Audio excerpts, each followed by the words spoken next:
Tilak Varma out या not out? क्या गेंद हवा के असर से गिरी गिल्ली? वर्ल्ड कप में टीम इंडिया के साथ हुई बेईमानी। टीम इंडिया के बल्लेबाजों ने दक्षिण अफ्रीका के खिलाफ वार्म अप मुकाबले में जबरदस्त बल्लेबाजी की, लेकिन इसी मैच के दौरान एक ऐसा वाकया सामने आया जिसने सोशल मीडिया से लेकर क्रिकेट वेबसाइट्स तक हर जगह बहस छेड़ दी है। मामला जुड़ा है मार्को यानसन की गेंदबाजी और तिलक वर्मा की बल्लेबाजी से।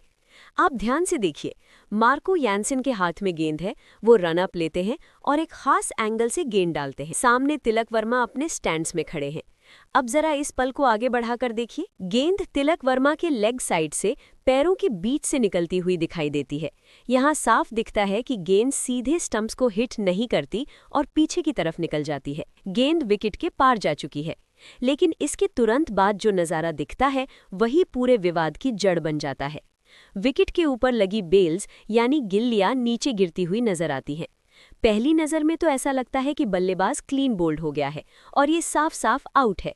लेकिन जब रीप्ले दिखाया गया तब कहानी पूरी तरह बदल जाती है। रीप्ले में आप गौर से देखेंगे कि गेंद स्टंप्स को क्रॉस कर चुकी है, विकेट्स के पार निकल चुकी है। उस वक्त तक गिल्लियां अपनी जगह पर टिकी हुई थीं, यानी गेंद निकल जाने के समय तक बेल्स नहीं गिरी थीं। अब सवाल यहीं से शुरू होता है, अगर गेंद के गुजर जाने के बाद गिल्लियां गिरीं तो फिर बल्लेबाज आउट कैसे? धीरे धीरे जब कैमरा एंगल बदला जाता है तो एक और दिलचस्प बात सामने आती है। गेंद काफी आगे निकल जाने के बाद थोड़ी देर के अंतर से पहली बेल नीचे गिरती है और फिर दूसरी। यहीं पर अंपायर्स के बीच बातचीत शुरू होती है। पीछे दक्षिण अफ्रीका के खिलाड़ी भी नजर आते हैं। थर्ड अंपायर से चर्चा होती है और कुछ सेकंड बाद ऑन फील्ड अंपायर फैसला सुनाते हैं, आउट।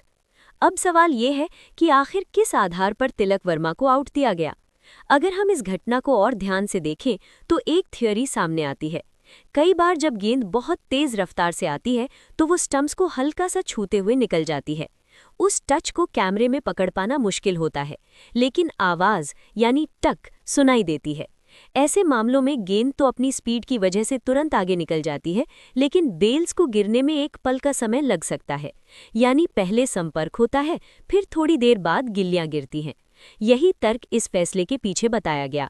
अंपायरों का मानना था कि गेंद ने स्टंप्स को हल्का सा किस किया, जिसकी आवाज आई और उसी वजह से कुछ समय बाद बेल्स गिरी।